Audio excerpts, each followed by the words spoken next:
In this video, I'll discuss about the loops in Python. First, we'll see what a loop statement is.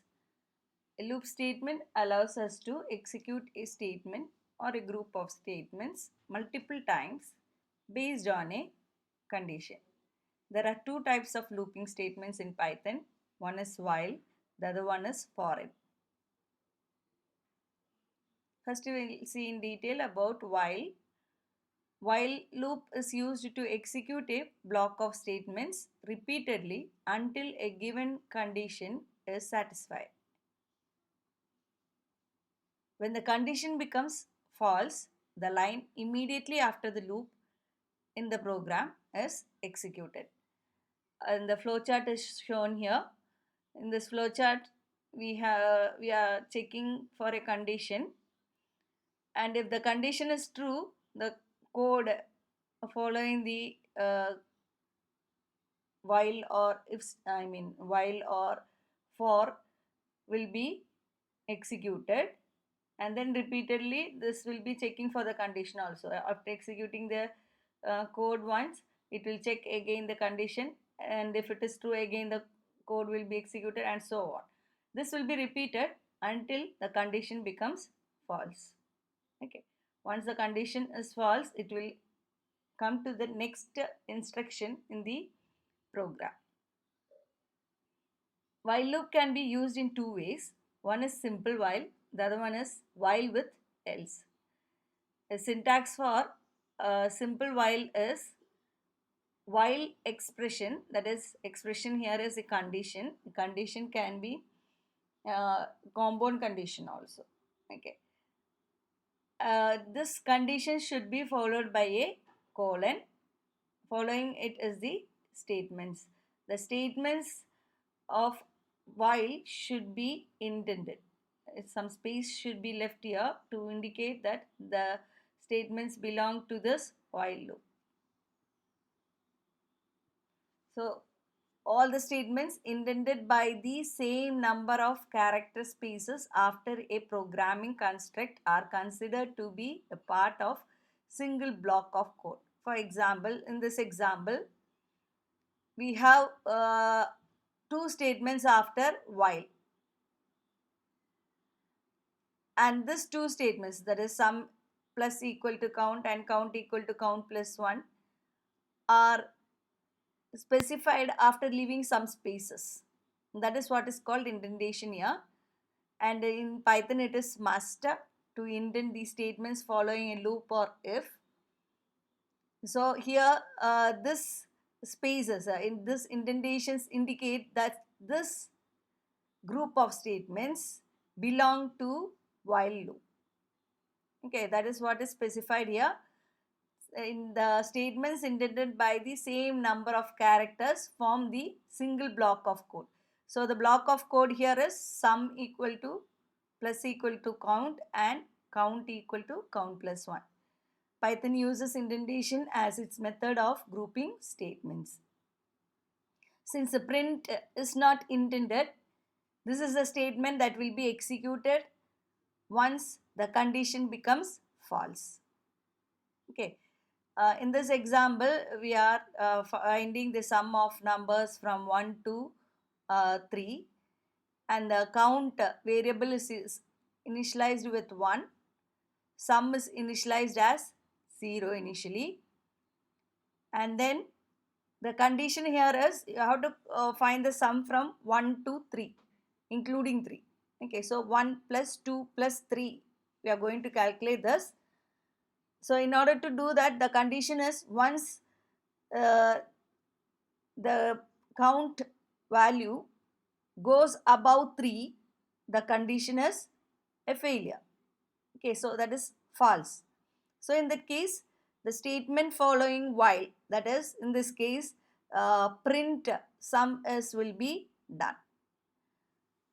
So while count less than equal to 3, that is a condition given. If this means if the condition count is less than or equal to 3, then if this is true, do the sum, that is sum plus equal to, that is a shorthand operator, that is which is equivalent to sum equal to sum plus count. Okay, this statement also means that sum equal to sum plus count. Okay, this is a shorthand form of that particular statement. And so here first initially, since count is 1, the condition is true, so the sum plus equal to count will be, sum will be made as 1. Sum initially is 0, with the 0 we add 1, that becomes, the sum becomes 1. In the next statement, since this is also indented statement, it is a part of while loop. So count equal to count plus 1 will be, it will be 2 now. Okay, and then again it checks for the condition here. Count, that is now 2. 2 is less than or equal to 3, which is true. So it comes again to sum plus equal to count. Sum is now 1. When added with the new value of count, that is 2, it will become 3. Then next statement is count equal to count plus 1. So that is count is now 2, which when added with the 1 will become 3. Then again the condition is checked, that is 3 less than or equal to 3. Since we have equal to here, 3 less than equal to 3 is true. Okay, so again the sum is calculated, that is sum is now calculated as 3, that is 1 plus 2 is 3. Now add with this 3 the new value of count, which is 3. So 3 plus 3 is 6. Next again it comes to the next statement, count equal to count plus 1.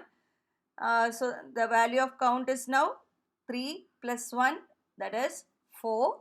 Again the condition is checked, that is 4 less than or equal to 3, which is not true, that is false.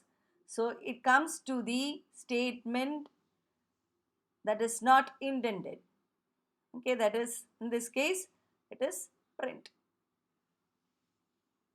So the sum is, the value of sum we calculated is 6, that will be printed as output here. The sum is, the value is printed. Okay, this has been done in Python 2 version 2, so it will print the values as such in the output. Okay, and next is that was a simple while. Next is while with else. So this is the second form of while. While condition colon, while condition or expression. Okay, following this condition, if the condition is true, what is to be done is specified in the first execute these statements, or else if the condition is not true, in that case what is to be done is specified in else part. Okay, an example is done here, same program, but when the value of count becomes 4, we print the sum here.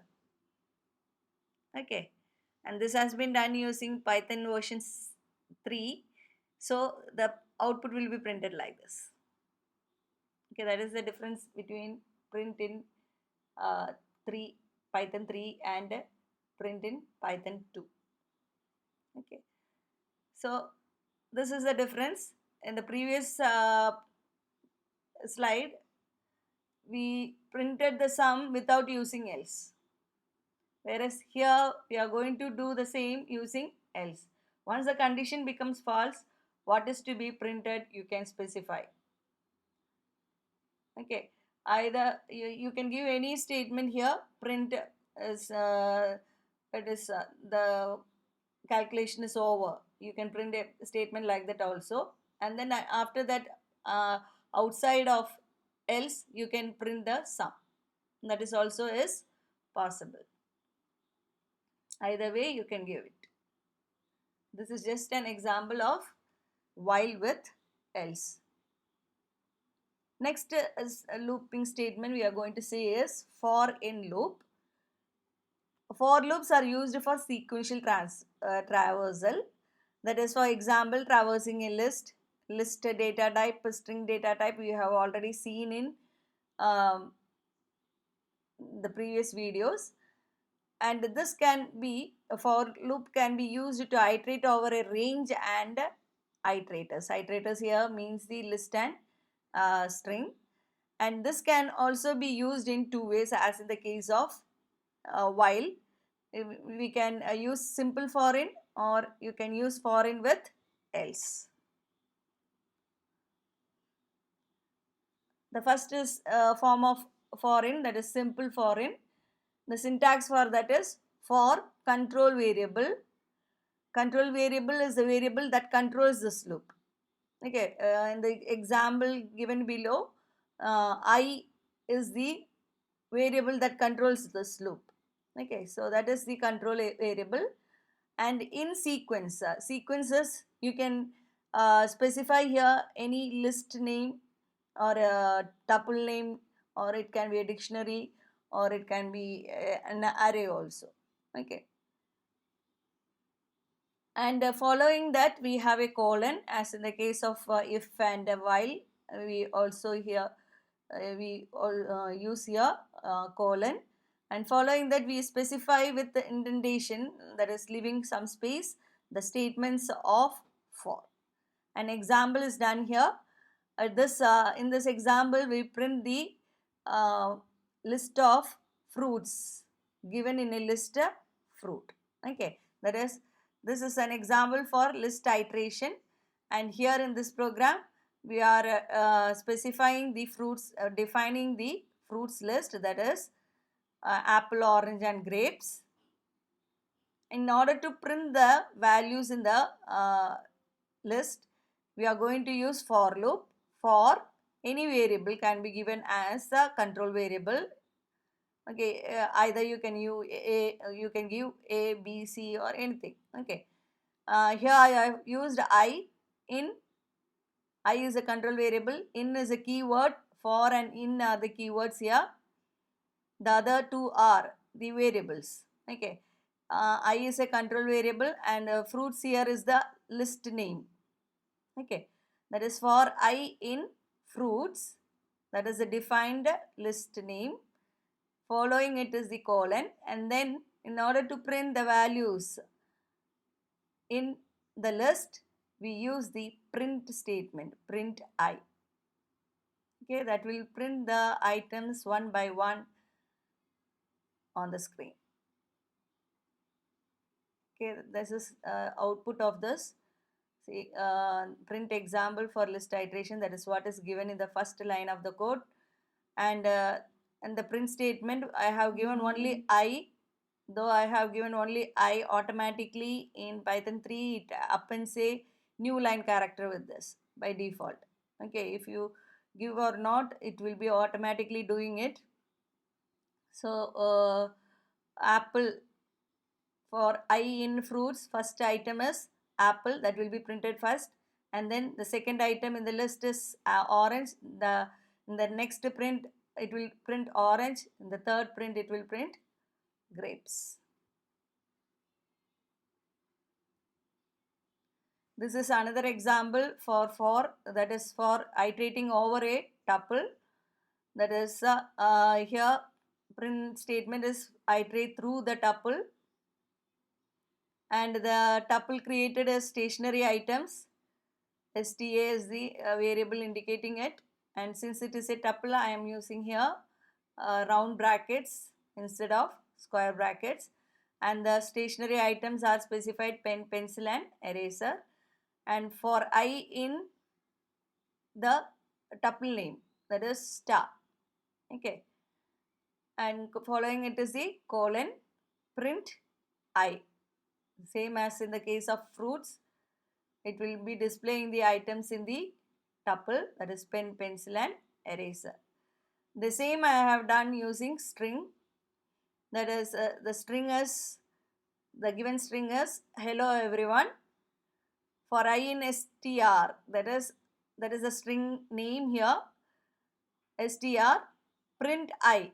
If I give only print I, as in the previous cases, then it will be printing each character on a new line.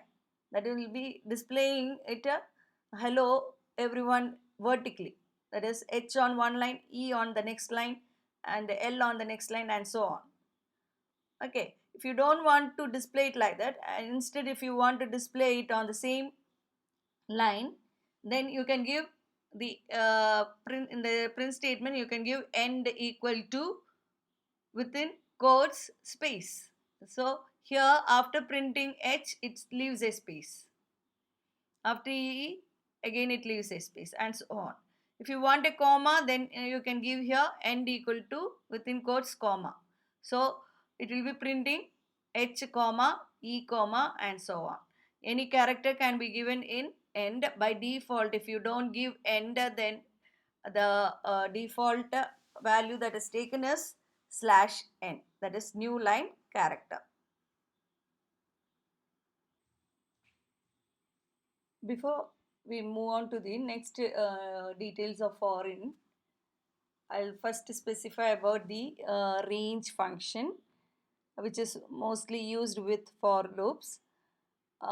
Range function is used to loop through a set of code a specified number of times.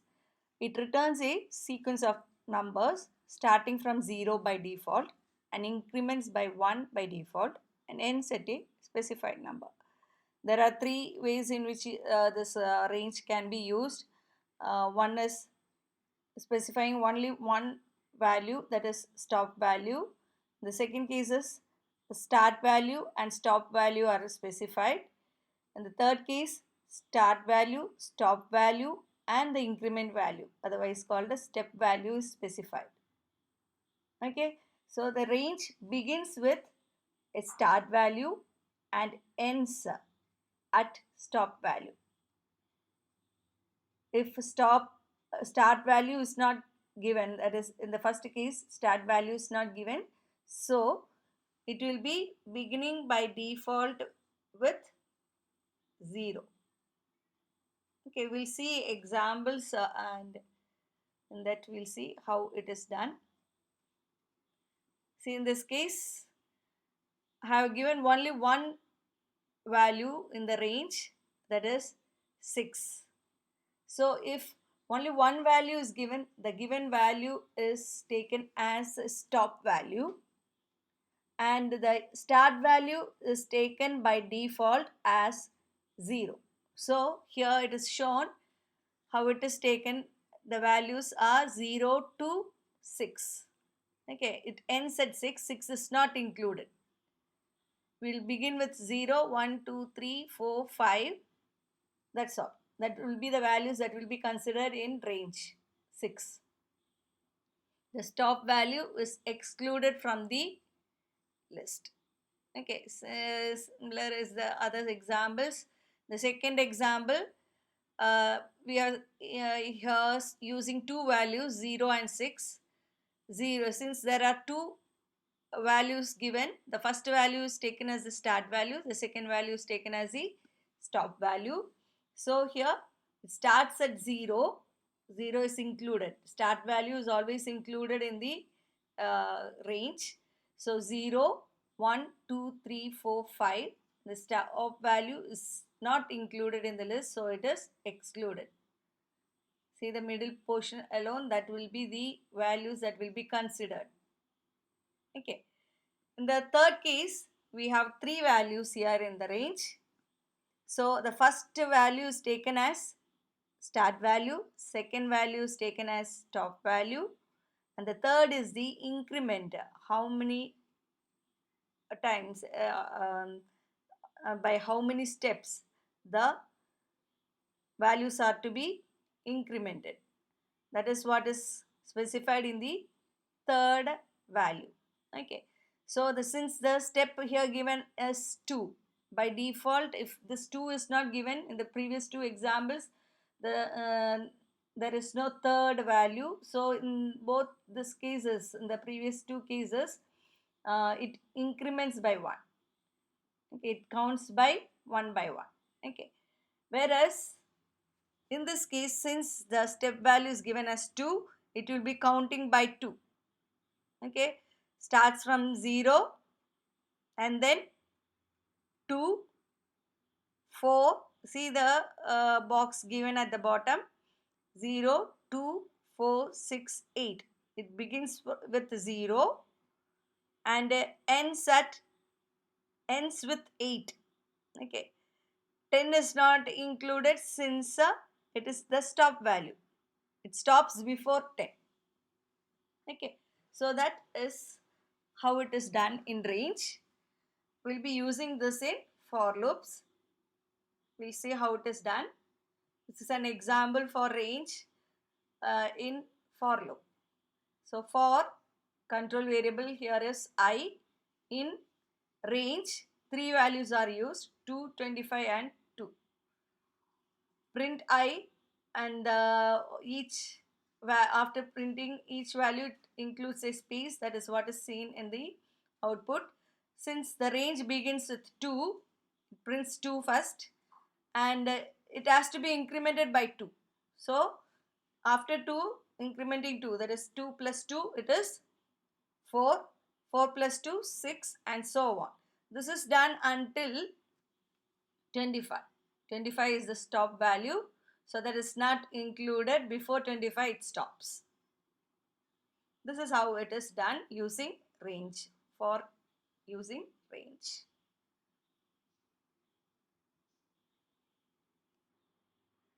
Next is the second form of for loop, that is else with for loop.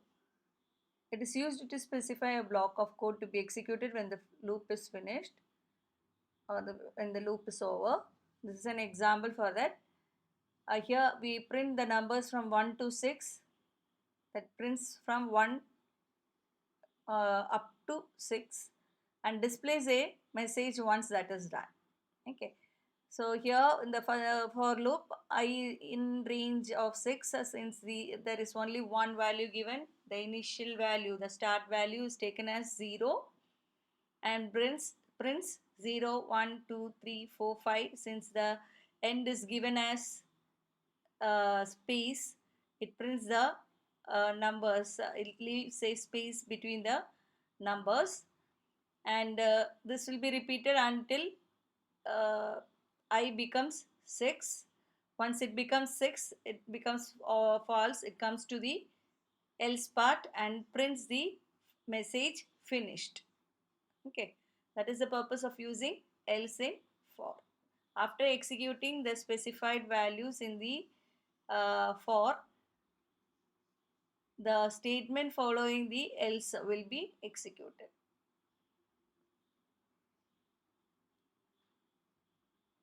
Next is about the nested loops. Nested loops means uh, you can use loop a loop within another loop. It allows to use one loop inside another loop and can put any type of loop inside of any other type of loop. That is, you can use within for while within while you can use for also. Okay, and a for loop can be inside a while loop or vice versa. And here inner loops must be completed first, followed by the outer loops. That is, inner loop is the second for here in the syntax for in nested for in. Second for is the inner loop here, and the outer loop here means the first for. And the while also the same. Inner loop means first, second while, and outer loop means first while. We'll see examples for this. This is an example for nested loops. Here we have two lists, colors and flowers. Colors as different colors, red, yellow and white, and flowers as dahlia, rose and orchid. Here we are going to print the output as red dahlia, red rose, red orchid, yellow dahlia, yellow rose, yellow orchid, so on. Okay, and for that we are going to use here two for loops. First for loop represents the colors and the second for loop represents the flowers. Since we are going to print initially all the flowers in red color, we have given here the first for loop as the loop for colors. Okay, I hope that is clear. So for the first value of color, that is red, it will be printing the flowers. Okay, all the items in flowers will be uh, printed along with the first color in the colors list. Okay, that is red dahlia, red rose and red orchid. And then second time, uh, after printing all the flowers in red color, it will be going for the next color in the list, that is yellow. So the second list that will be printed is yellow dahlia, yellow rose and yellow orchid. Similarly, it is done for white also. This is how it is done. This is how for nested loops work. Here extra spaces are added by using print/n. This print/n is a part of the first for loop. Okay, it should not be written within the first second for loop, because after each section, that is after printing each line, it will be adding a new line with the space. Okay, next is another example for this nested for loop or nested loops. Here also I have used for loop for that pattern printing. That is here, in order to print the pattern like this, to print the uh,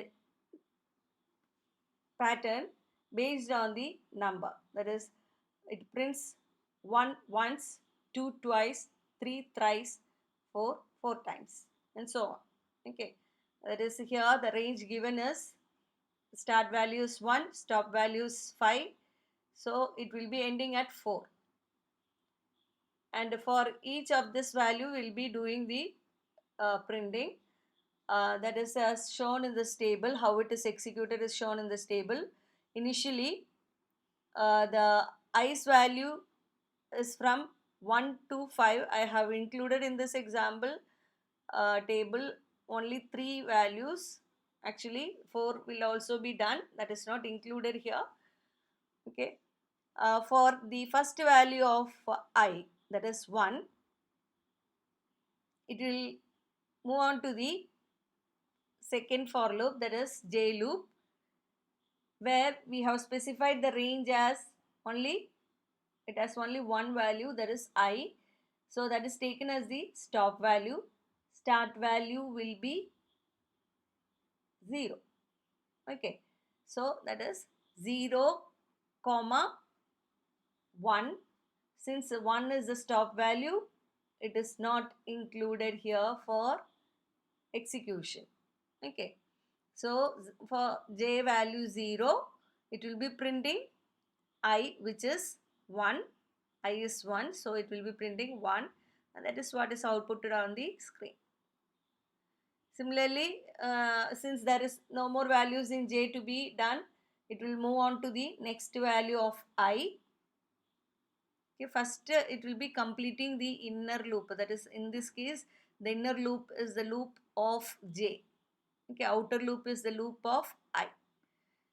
So it since j is completed, it moves on to the next value of I, which is 2. Again the j loop begins. It begins with 0 onwards, and since the new value of I is 2, it will be printing the range for 0 and printing the values of I for 0 and 1. Stop value is not included. Stop value here is 2, is not included. Okay, so for the value of j 0, it will be printing 2, and then again next value also we have in this range, which is 1. Again for 1, it will be printing the value of I, which is 2. Okay, next value in the range is 2. Since that is the stop value, it is not included here, so that 2 will be printed twice. Okay, next is again for 3, next value of I, that is 3. The j begins with 0 again. This now the I value is 3, so range of j is from 0 to 3, where 3 is excluded since it is a stop value. Okay, so 0 prints I, for 1 it prints I, for 2 prints I. When it becomes 3, it comes out of the loop and then goes to the next value of I, which is 4. 4 also, j begins with 0. It will be done till 4, that is for 0, 1, 2 and 3.